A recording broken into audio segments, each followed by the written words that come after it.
Selamat pagi pada penonton yang menonton video ini pada pagi hari, selamat siang kepada penonton yang menonton video ini pada siang hari, dan selamat malam kepada penonton yang menonton video ini pada malam hari.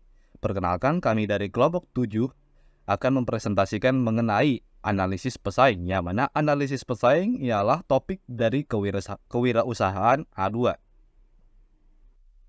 Sebelum kami memulai presentasi kali ini, izinkan saya untuk memperkenalkan tim-tim kami terlebih dahulu. Yang pertama ialah Dipah Sultan Habibullah atau saya sendiri. Yang kedua ialah Muhammad Rendi Lazuardi Firdaus. Yang ketiga adalah Nirmala Rizky Hapsari. Dan yang keempat adalah Saftiah. Untuk topik yang pertama, kita akan membahas mengenai pengertian pesaing. Kita harus mengetahui dulu apa sih itu pesaing. Dan untuk topik kali ini, saya akan memakai dua kata-kata dari kedua orang. Dua orang yaitu Mujarad Kuncoro dan Kasmir, yang mana dua orang ini akan dipakai kata-katanya di slide-slide atau topik-topik selanjutnya. Dan izinkan saya untuk membaca terlebih dahulu. Yang pertama ialah dari Mujarad Kuncoro. Persaingan adalah ketika organisasi atau perorangan berlomba untuk mencapai tujuan yang diinginkan, seperti konsumen, pangsa pasar, peringkat, survei, atau sumber daya yang dibutuhkan. Itu dari Mujarad Kuncoro. Dan selanjutnya dari kata-kata dari Kasmir, pesaing adalah perusahaan yang menghasilkan atau menjual barang dan jasa yang sama atau mirip dengan produk yang ditawarkan. Dari kata-kata dari kedua orang tersebut akan saya bedah lagi dan saya presentasikan menggunakan poin-poin yang sudah saya tampilkan di slide. Yang ada poin-poin yang di bawah dari kata-kata tersebut. Poin yang pertama ialah pesaing adalah perusahaan yang menghasilkan atau menjual barang dan jasa serupa dengan produk kita. Pesaing adalah entitas bisnis lain yang menawarkan produk atau layanan serupa ataupun sama dengan yang ditawarkan oleh perusahaan kita atau perusahaan. Pesaing ini dapat berada di tingkat lokal, nasional, ataupun bahkan global atau internasional, tergantung pada pasar yang dilayani oleh perusahaan. Contohnya, sebuah perusahaan streaming video bersaing dengan pesaing lainnya dengan menawarkan layanan langganan streaming video online.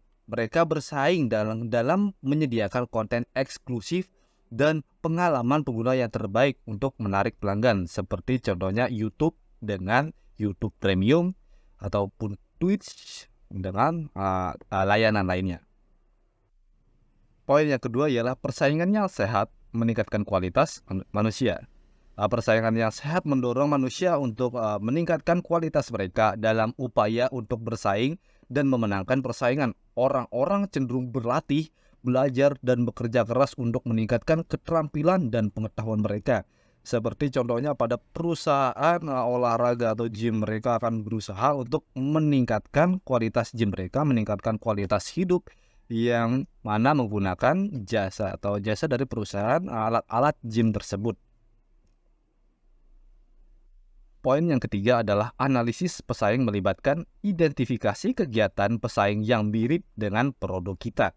Dalam analisis pesaing, perusahaan harus mengidentifikasi dan menganalisis kegiatan yang dilakukan oleh pesaing yang serupa dengan produk atau layanan yang mereka atau perusahaan tawarkan. Ini membantu perusahaan memahami kekuatan dan kelemahan pesaing serta menemukan cara untuk bersaing lebih baik. Sebagai contoh ialah Honda. Pada kasus kemarin, Honda memiliki rangka yang ibaratnya tidak terlalu kokoh, sedangkan pesaingnya Yamaha memanfaatkan kesempatan itu membuat iklan bahwa, "Hey, kami Yamaha, kami memiliki rangka yang lebih kokoh dari perusahaan yang lain." Seperti itu. Mereka memanfaatkan kelemahan dari suatu produk dari perusahaan yang lain. Poin yang keempat ialah persaingan melibatkan kegiatan bersaing, pertandingan, dan kompetisi. Persaingan tidak hanya memiliki produk atau layanan, tetapi juga melibatkan berbagai kegiatan seperti kompetisi dalam harga, pemasaran, inovasi, produk, dan pelayanan pelanggan. Ini melibatkan upaya yang berkelanjutan untuk mempertahankan atau meningkatkan pangsa pasar dan keuntungan. Sebagai contoh, dua perusahaan makanan cepat saji berlomba-lomba dalam memasarkan promo diskon besar-besaran secara online, tentu saja. Mereka juga bersaing untuk mendapatkan popularitas melalui media sosial dan mengadakan pertandingan online untuk menarik perhatian pelanggan. Poin yang selanjutnya atau poin terakhir ialah pesaing memiliki sasaran pasar yang sama sehingga perbandingan produk, harga, dan distribusi penting untuk menghadapi mereka. Pesaing memiliki tujuan yang serupa dengan perusahaan, yaitu menarik pelanggan yang sama. Oleh karena itu, perusahaan harus terus membandingkan produk mereka dengan produk pesaing, mengatur harga yang kompetitif, dan memastikan distribusi yang efisien agar dapat bersaing dengan pasar. Perbandingan ini membantu perusahaan memahami posisi mereka di pasar dan mengambil langkah-langkah yang diperlukan untuk mempertahankan atau meningkatkan pangsa pasar mereka. Sebagai contoh, dua merek smartphone seperti contohnya Samsung dan Xiaomi bersaing di pasar yang sama dengan meluncurkan produk mereka dengan fitur-fitur yang hampir mirip ataupun serupa. Mereka membandingkan spesifikasi teknis, menetapkan harga yang bersaing, dan memastikan produk mereka tersedia di toko-toko terkemuka untuk memenangkan persaingan. Seperti itu contohnya. Dan itulah pengertian dari pesaing. Topik selanjutnya akan dipresentasikan oleh teman saya. Dipersilahkan. Mengidentifikasi pesaing. Perlu diketahui bahwa pesaing terbagi menjadi 3 kategori, yaitu pesaing langsung, pesaing tidak langsung, dan pesaing pengganti. Apa itu pesaing langsung? Jadi pesaing langsung adalah mereka yang menjual produk atau layanan serupa ke target audiens yang serupa. Sedangkan pesaing tidak langsung adalah mereka yang menjual produk atau layanan yang berbeda tetapi dalam kategori yang sama dan target audiensnya pun serupa. Pesaing pengganti adalah mereka yang menjual produk atau layanan yang ada di luar kategori produk Anda, tetapi mereka memenuhi kebutuhan pelanggan yang serupa. Menurut Kasmir 2014, ada beberapa kegiatan yang dapat dilakukan untuk mengidentifikasi pesaing. Kegiatan tersebut adalah sebagai berikut. Yang pertama, melihat jenis produk yang ditawarkan. Yang kedua, melihat besarnya pasar yang dikuasai. Yang ketiga, mengidentifikasi peluang dan ancaman. Dan yang terakhir adalah mengidentifikasi keunggulan dan kelemahan dari pesaing atau kompetitor. Setelah berhasil mengidentifikasi pesaing, sekarang saatnya untuk menentukan sasaran pesaing. Di sini, kita dapat membedakan pesaing sesuai dengan produk yang mereka tawarkan. Pesaing terbagi menjadi dua tipe, yakni pesaing terdekat dan pesaing jauh. Pesaing dekat adalah perusahaan yang mempunyai produk sejenis dengan kita, dan pesaing jauh adalah perusahaan yang memiliki produk yang mirip dengan produk yang kita tawarkan. Sasaran pesaing antara lain adalah untuk memaksimalkan data, memperbesar market share, meningkatkan mutu produk, dan mematikan atau menghambat pesaing lainnya. Ya, Assalamualaikum warahmatullahi wabarakatuh. Nama saya Muhammad Randy Lazar Bedaos dan di sini saya akan menjelaskan bagian selanjutnya yaitu nomor 3, identifikasi strategi pesaing dan menghadapi pesaing. Perlu kita ketahui bahwa perusahaan itu harus memantau strategi pesaingnya secara terus-menerus mungkin. Karena pesaing yang cerdik akan mengubah strategi mereka dari waktu ke waktu. Jelaslah bahwa perusahaan juga harus mewaspadai perubahan-perubahan yang diinginkan pelanggan dan bagaimana para pesaing mengubah strategi mereka untuk memenuhi hasrat yang diinginkan oleh para pelanggan tersebut. Dalam memasuki materi ini ada beberapa macam strategi yang dapat dijalankan, antara lain pertama yaitu strategi pemimpin pasar atau market leader. Pemimpin pasar adalah perusahaan yang menguasai pangsa pasar sebesar 40%. Di sini perusahaan merupakan saingan terberat dari perusahaan-perusahaan lainnya. Perusahaan yang dominan selalu ingin tetap nomor satu. Nah, sikap ini mendorongnya untuk mengambil tindakan ketiga arah. Yang pertama, perusahaan harus menemukan cara untuk mengembangkan jumlah permintaan keseluruhan. Kedua, perusahaan harus menjaga tingkat pasar yang dikuasainya dengan cara bertahan maupun menyerang dengan baik. Dan yang ketiga, berikutnya nanti perusahaan dapat mencoba meningkatkan pangsa pasarnya meskipun luas pasarnya tidak berubah. Salah satu contoh dari market leader ini itu iPhone. Tidak boba, tidak main, kata mereka. Masuk ke strategi selanjutnya, itu strategi penantang pasar. Penantang pasar adalah perusahaan yang menguasai pangsa pasar sebesar 30%. Dalam artian di sini perusahaan masih memiliki saingan berat, yaitu pemimpin pasar, yang dimana tadi menguasai pangsa pasar sebesar 40%. Nah, pada dasarnya penyerang dapat memilih salah satu jenis perusahaan, di mana ada beberapa. Yang pertama yaitu perusahaan menyerang pemimpin pasar. Pada strategi ini merupakan strategi paling berisiko tinggi, karena menyerang pemimpin yang menguasai pasar lebih tinggi, namun jika berhasil maka akan benar-benar mampu masuk ke dalam pasar apabila pemimpin pasar ternyata tidak memenuhi kebutuhan pasar dengan sempurna. Salah satu contoh mungkin dari perusahaan yang dengan terang-terangan menyerang pemimpin pasar yaitu Burger King, yang dimana sudah sejak lama pemimpin pasar di dunia fast food itu McDonald's. Nah, jadi Burger King ini salah satu perusahaan yang terang-terangan menyerang pemimpin pasar gitu. Sama-sama beradu jotos di dunia fast food. Serangan kedua yaitu serangan pengikut pasar. Nah, di sini pengikut pasar adalah perusahaan yang menguasai pangsa pasar sebesar 20%. Tadi pemimpin 40, pelawan 30%, dan ini pengikut sebesar 20%. Dalam strategi ini, perusahaan berusaha untuk mengikuti pasar dengan cara mengadaptasi, meniru, menyamai, dan memasukkan atau membuat produk yang sama. Mungkin salah satu contoh dari serangan pengikut pasar ini dapat kita lihat di perusahaan Maxim gitu. Maxim ini sendiri berdiri di 2018, yang dimana menyusul dua kolosal, yang berani saya bilang dua kolosal transportasi online, yaitu Gojek sama Grab.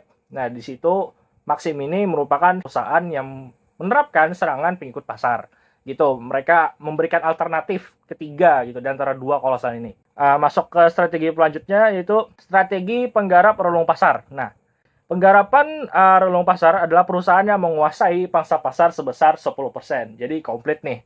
Pemimpin pasar, pelawan pasar 30%, 20%-nya tadi ada di pengikut pasar, dan 10% terakhir itu adalah di penggarap relung pasar. Yang dimana mungkin salah satu contoh dari penggarap relung pasar ini yaitu produk dari Elmen gitu. Kenapa relung pasar? Ya tentunya relung pasar ini mengincar bagian kecil dari suatu pasar gitu. Yang dimana contoh dari Elmen ini, mereka mengincar laki-laki, mungkin pria yang sedang mencari protein gitu. Protein untuk gain weight, untuk membesarkan massa tubuh gitu. Jadi pasarnya itu, mereka mencari laki-laki yang ingin mengembangkan otot mereka, begitu Elmen. Itu merupakan salah satu contoh dari perusahaan penggarap relung pasar. Nah, masuk ke slide selanjutnya yaitu strategi penyerangan untuk menghadapi pesaing yang semakin kompetitif. Menurut Kashmir di 2014, di bukunya mungkin, yang dimana ada beberapa. Pertama yaitu serangan frontal. Serangan frontal dilakukan dengan menyerang secara penuh dan langsung terhadap kekuatan pesaing. Misalnya saat pesaing menurunkan harga, maka kita juga mengikuti penurunkan harga. Namun pertimbangan utama dalam melakukan serangan ini adalah kekuatan sumber daya yang dimiliki oleh perusahaan, ya tentunya. Serangan selanjutnya itu serangan samping, flanking attack. Penantang yang melakukan serangan ini biasanya melihat sisi kelemahan pesaing dan mencari celah atas kelemahan pesaing untuk menjadi kekuatan dalam menyerang. Salah satu contoh yaitu antara dua merek, Aqua dengan Le Mineral, yang dimana Aqua ini diisukan mengandung BPA. Jadi Le Mineral ini mengisukan itu, memanfaatkan itu untuk jadikan slogan mereka gitu, anti BPA dan lain sebagainya. Mereka sampai jadikan sampai mereka buat ke dalam iklan atau apa, itu merupakan serangan samping gitu. Merupakan serangan yang mengincar kelemahan dari Aqua, yang bisa dibilang perusahaan yang kolosal di dunia perair minuman gitu. Serangan selanjutnya itu serangan pengepungan, encirclement attack. Penantang dalam hal ini melakukan serangan dari segala arah. Bedanya serangan pengepung dengan serangan yang lain itu, serangan pengepung ini bisa dibilang bertubi-tubi gitu, tidak hanya satu arah. Jadi misalkan kembali ke Aqua tadi misalkan, yang dimana terisu di BPA, itu sudah satu kelemahan. Mungkin masuk lagi kelemahan lainnya, mungkin misalkan saja Aqua ini tidak membuka online shop, mungkin itu sebuah kelemahan yang bisa digunakan oleh Le Mineral. Jadi dua sudah, yang dimana Le Mineral ini bisa membuka online shopnya. Dan yang ketiga mungkin diskon, mungkin gitu, kurang sering mengeluarkan diskon mungkin. Jadi ini sudah ada 3 cara penyerangan yang dilakukan oleh Lehman Mineral. Nah, ketiga serangan ini bisa dikategorikan dalam serangan pengepungan gitu, bertubi-tubi dari segala arah, tidak hanya satu begitu. Nah, begitulah. Masuk ke serangan selanjutnya itu serangan melambung atau serangan bypass attack. Penantang dalam hal ini melakukan serangan secara tidak langsung. Penantang melakukan diversifikasi. Diversifikasi ini artinya itu memperluas, diverse kata dasarnya. Memperluas ini bisa dibilang memperluas produk atau bisa dibilang memperluas retail gitu, franchising bisa termasuk. Jadi contoh dari bypass attack ini mungkin kita ambil contoh dari Indomie gitu. Indomie ini kan sudah seperti yang kita tahu sudah banyak tuh varian rasanya. Nah, itu merupakan contoh dari diversifikasi gitu. Sudah memperluas cakupan produk mereka di berbagai rasa gitu. Lanjut ke serangan selanjutnya, itu serangan terakhir, serangan gerilya. Pada serangan gerilya, penantang melakukan serangan secara kecil-kecilan dan terbatas karena penantang tidak memiliki kekuatan yang memadai, terutama dalam hal kekuatan. Serangan biasanya dilakukan secara berkala sesuai dengan kemampuan penantang. Sedikit yang tidak di-mention oleh buku yang saya baca ini, serangan gerilya itu bisa dibilang serangan yang kreatif gitu. Serangan yang ironisnya menarik perhatian gitu. Salah satu contoh dari serangan gerilya ini, kalau kalian pernah melihat, ada billboard kan, billboard suatu merek gitu, yang dimana mereka bilang desainer grafisnya sedang libur gitu. Itu tuh hal yang unik gitu, hal yang nyeleneh, tapi menarik perhatian, itu kuncinya. Salah satu contoh yang ada di Indonesia, iklan TV, Ramayana, Idul Fitri, yang ibu-ibu kepalanya ada di dalam rice cooker gitu. Hah? Kosong ya? Itu sebuah contoh yang salah satu contoh guerrilla attack gitu, guerrilla marketing. Itu satu. Ya, mungkin itu adalah terakhir dari saya. Itu saja mungkin materi yang dapat saya jelaskan. Untuk materi selanjutnya akan disampaikan oleh Satya. Selanjutnya adalah poin keempat, analisis kekuatan dan kelemahan pesaing. Seperti pemaparan sebelumnya, setelah mengidentifikasi pesaing, sasaran pesaing, dan strategi pesaing, selanjutnya adalah dengan menganalisis kekuatan dan kelemahan pesaing. Hal ini dilakukan untuk dapat mengidentifikasi peluang kebutuhan pelanggan yang belum terpenuhi sehingga memungkinkan untuk mengambil bagian yang lebih besar dalam bisnis. Hal ini juga untuk membantu meningkatkan produk secara efektif, bisa menjalankan strategi pemasaran yang lebih baik dari pesaing dan juga dapat meningkatkan keunggulan produk usaha sendiri. Identifikasi kekuatan dan kelemahan dapat dilakukan melalui tahap-tahap sebagai berikut menurut Kashmir 2014. A. Mencari dan mengumpulkan data tentang segala sesuatu yang berhubungan dengan sasaran, strategi, dan kinerja pesaing. B. Mencari tahu kekuatan dan kelemahan pesaing baik itu dalam hal keuangan, sumber daya manusia, teknologi maupun dalam hal letak atau posisi di pasar. C. Mengetahui market share yang dikuasai oleh pesaing serta tindakan yang dilakukan pesaing terhadap pelanggan. Selanjutnya, Michael Porter telah mengidentifikasi 5 kekuatan dan 5 kekuatan tersebut adalah para pesaing industri, calon pendatang, substitusi, pembeli, dan pemasok. Adapun 5 ancaman yang ditimbulkan kekuatan tersebut antara lain A. Ancaman persaingan segmen yang ketat. Di sini merujuk pada situasi di mana banyaknya perusahaan bersaing dalam segmen pasar yang sama atau serupa dengan persaingan yang kuat dan intensif. B. Ancaman pendatang baru. Ancaman pendatang baru ini adalah potensi masuknya perusahaan atau pesaing yang baru ke dalam suatu usaha atau segmen pasar yang sudah ada. C. Ancaman produk substitusi.